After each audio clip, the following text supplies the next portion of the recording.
Hello and welcome to day 3 of Elul. I forgot to name this call, so I hope I can do that afterwards. But we're going to be talking about embodiment, we're going to be talking about frequency, and we're going to be talking about trauma and transformation. So just to do a quick recap, Elul, day 1, we talked about the fact that the king is in the field. God is here in our actual field, our energy field, our actual real life, the good, the bad, the ugly, everything in between.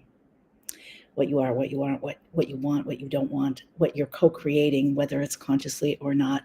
So God, the King, is here with us in very overt and very welcoming and very warm and beautiful and supportive ways.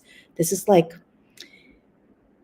this is like being in the family of the president or, any very powerful person. Like the public persona is one thing, but then what happens behind closed doors?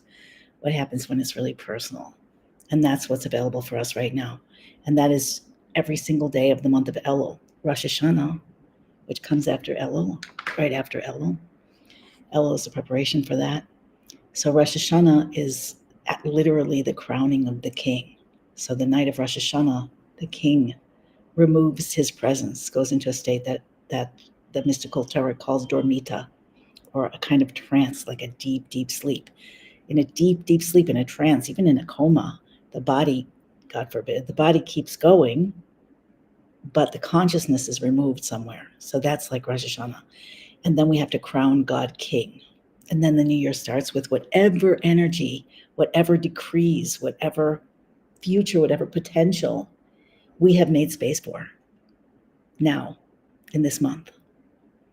So right now we're behind closed doors with the literal source of creation behind closed doors. So we don't want to waste that. Then we want to understand our role. I'm still recapping here. We want to understand our role in a general way, but also applies to every single person. So our role is to transform darkness to light, to transmute separation to oneness, complaints and resistance to flow and co-creation. So to do that, we have to understand and recognize the true nature of reality. We're here to transform the darkness to light, the concealment to revelation. You could map many, many different words and phrases on this, but it's all the same thing. We're here to remember who we are. We're here to awaken that, and we're here to shine it into reality, starting with our own lives. So we're created traumatized on purpose. I'll be talking about that a little more in just a bit. We want to understand the structure that the soul is connected to God all the time. The soul at its core is literally carrying a piece of God's essence. Essence is that which cannot be defined, limited, or subdivided in any way. Literally at the core of the soul is divine essence, is God. And then there are levels of the soul. So that essence gets covered up, fogged, diluted, distorted, concealed progressively as the soul descends into the body, into the physical world. And then the lowest level of the soul, the nefesh, the life force, the personality, the identity, all of those things, just the variability to live, which is where the soul moves from the spiritual life to physical life. So the spiritual life is concealed in order for the physical life to happen. This is the platform for transformation right here, right where you are. This is the platform for transformation. Without this, it would not be possible. So if you're spending time feeling like you're struggling, like you're not getting it together, like it's taking too long, and whatever it is that you're feeling, know that this is part of the purpose. This is what's meant to be. This is the way it's designed to work. Okay, that said, so your soul's always connected to God, but your consciousness receives the awareness of the soul, except that it has to be filtered through your identity. Your identity is your sense of self, sometimes called the ego or the ego-based identity. Your limiting beliefs, your non-limiting beliefs, whatever your beliefs are, your emotional patterns, your thoughts. This is also physiological. It's wired into your brain, your nervous system, the way that your cells attract or repel, awareness, opportunity on every level. So all parts of us are wired and bounded by identity. That's spiritual, mental, emotional, and physical. And the consciousness, the job of the soul is to get the consciousness to receive from itself directly, from the soul directly, which is channeling God, through transforming and transmuting the identity. That's what we're doing here. The problem is that the identity is very strong. It feels real. It feels like us. We believe it. It corresponds to the reality as we know it of the physical world. It's why it's so really ridiculously hard to truly transform. Because you don't get to just escape it. You have to upgrade it. And that's a process. That's not for sissies. And that is why also we are experiencing so much turbulence right now, so much increased chaos, because it out of its what's sometimes called normalcy. But we all have instinct as part of the identity's wiring to be right about things, to know what's happening. So we all have a difficulty believing that things aren't the way we always thought they were. That's called the normalcy bias in some circles, and I think it's a great term. So the normalcy bias will keep us clinging to the way that we think things are, whether it's good for us or not good for us, whether it's true or not true. And that's sometimes called the comfort zone, but it's not all that comfortable. But sometimes it's more comfortable than facing the uncertainty of attempting to transform and not knowing what's going to happen, of attempting to step into a new relationship or a new project or business or way of being without the certainty of what's going to happen. That's incredibly challenging for the identity, incredibly challenging. So the idea is that the soul must get the consciousness to out the blocks of the identity, meaning it upgrades the identity progressively. You have to upgrade the identity, and what your consciousness holds as a state of being imprints on the quantum field, create a matrix of reality as we know it. So that's basically how it works. So the next thing I want to say is that change cannot just happen in the head. Another reason why it's so hard. Change has to happen in the body. It has to be embodied. What does that mean, embodied? It means not only does it have to change your way of thinking, your beliefs, your behaviors, your emotional patterns and triggers, but it actually has to change your cell wiring, the brain wiring, the cell receptors. Our cells, as you may or may not know, create receptors that peptides and neurochemicals and receptors for those neurochemicals that correspond to certain states of being. So if your cells are wired for depression, you're going to not only feel depression, but you're going to see everything in the light of why you should be depressed. Likewise, joyful. Likewise, anything. So this is incredibly important to be aware of and to know how to work with.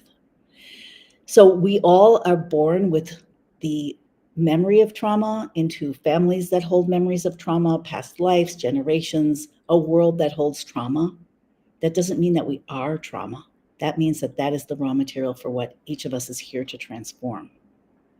Why is this so important? Because whatever we can get done now in the month of Elul is going to lead to a completely new and improved downloading, channeling in from Source, from God, on Rosh Hashanah and beyond.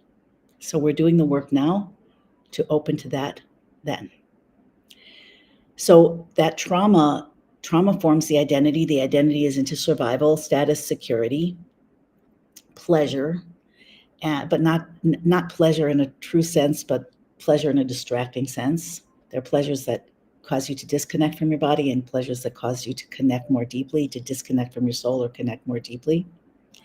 So that's the identity. The identity is wired that way. And our job here is to have enough awareness to understand what's going on and to work on that transformation. So when something blocks you, it's an invitation either to shut down and get smaller or to dig deeper and expand, to change your identity. So your identity at every moment, every interaction, especially emotional experiences, is either going to double down. I knew that I'm not lovable. I knew that I couldn't succeed. I felt, now it proves that I can't change or that the world is a horrible place. But these feelings are completely normal, but it's what we do with them. Do we allow them to catalyze a deeper pressure that will force a shift, like the caterpillar like the baby being born, the pressure forces the movement, or the caterpillar melting down until the imaginal cells of its butterfly form can activate and start taking over the system. So what do you do with the pressure? The pressure is coming. It's here. It's not going to stop. It's part of the process. Every shift that I know about in nature, whether it's the birth of a baby, the hatching of a chicken, the metamorphosis of the caterpillar to butterfly, or even the mythical, probably mythical phoenix that burns and then comes out new. Everything that is absolutely new, truly new, must be preceded by a breakdown or a meltdown of the old. That's just how it is. So again, are we looking at the terror of the change, identity, trying to resist it, or are we looking at the future that's trying to come in, which is the soul? Give me 1 second. Somebody's persistently calling me just to make sure it's, I don't know what that is. Okay, so the idea is from trauma to transformation. Now, yesterday we talked about the acronym for Elul, which is Ani Ladodi Vadodi Li. I am to my beloved, and my beloved is to me. That we are initiating, we are making the moves, we are opening, we are moving forward. That we have to know who we are. If I am moving toward God, if I am moving toward a deeper incarnation or embodiment of my soul, who is that I? How do I identify that I? So we have the I of the identity. If you've seen my chart of human design, you'll know this. It's the left side. We have the reactive self that holds the identity in place, that's constantly defending, that's based on shoulds and needs and fears and don't wants. And whose main primal imperative is to maintain the status quo. Don't change. Change is too scary. Change is like death. And then we have the soul, whose entire purpose is to transform everything, to create out of separation, union, to create out of darkness, light, to create out of weakness, disempowerment, supernatural power. It's about becoming supernatural, actually. That's really what these times are about. So if you understand that breakdown equals breakthrough as a potential, and you understand what's going on, then when you experience the triggers, you're not going to, even if you feel the feelings, some part of you is going to know that this isn't really proof that something's wrong or that you can't succeed, but rather a call to go deeper into your own essence and to transmute and transform the identity and everything that has emerged around it. It's not a job for sissies. It just isn't. But it is the job for every soul in a body. So if you're a soul in a body, that's what your soul came down for. Okay, so I'm just going to give you one new thought for today for L3. And I hope you're actively engaging. I hope you're thinking about this and doing things in your life. So I want to give you a technique I've shared on 1 or 2 live streams before. But one of the tools of the identity is complaining.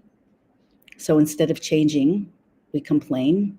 We stay on that left side of the chart, the shoulds, the needs, the fears, the don't wants, instead of the right side of the chart, the soul side of the chart, which is co-creative, based on desire. We talked about desire yesterday.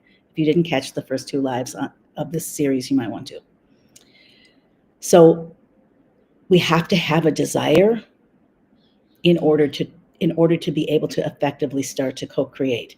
We do not have to start from an awareness of desire. We can start from an awareness of what's in the way and the pain that it causes, and then ask ourselves, we did this yesterday, if this was changed, if I could transform this, if this was completely resolved, what would be possible? What would be good about that? What would I want to do with that?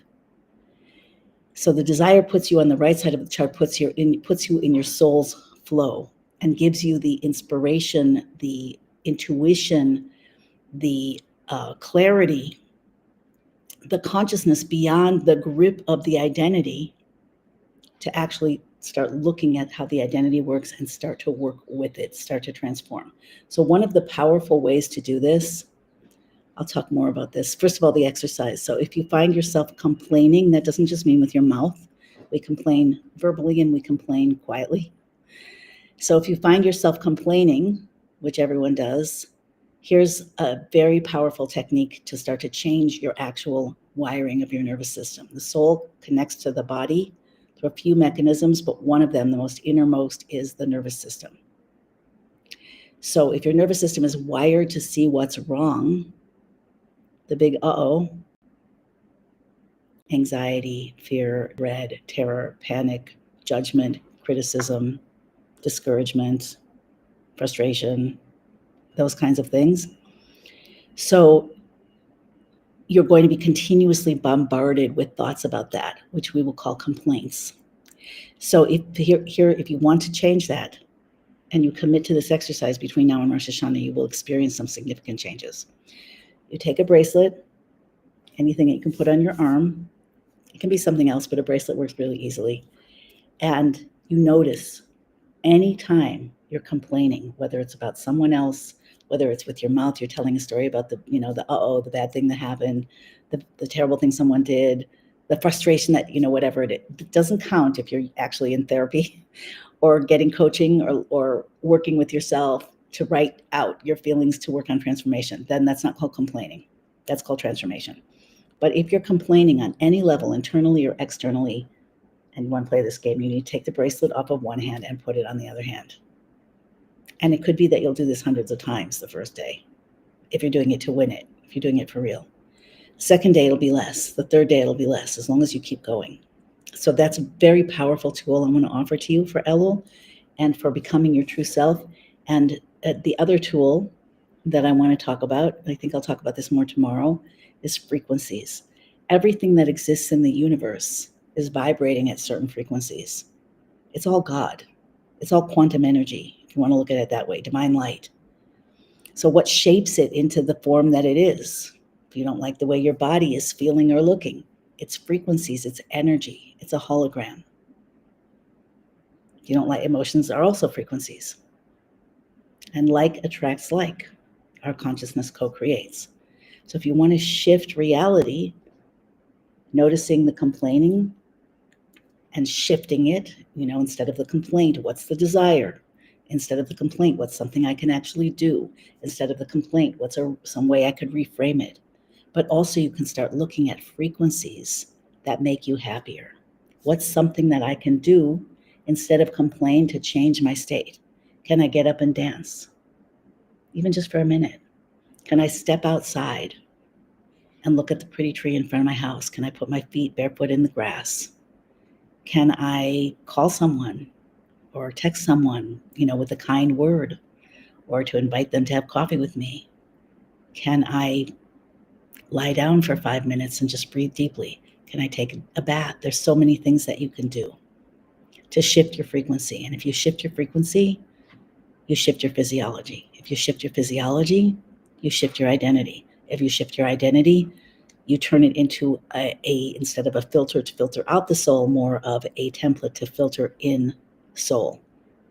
And when you filter in soul, the more your soul is comfortable in your body, the more your identity is comfortable with soul, the more you will be united with God and your supernatural power.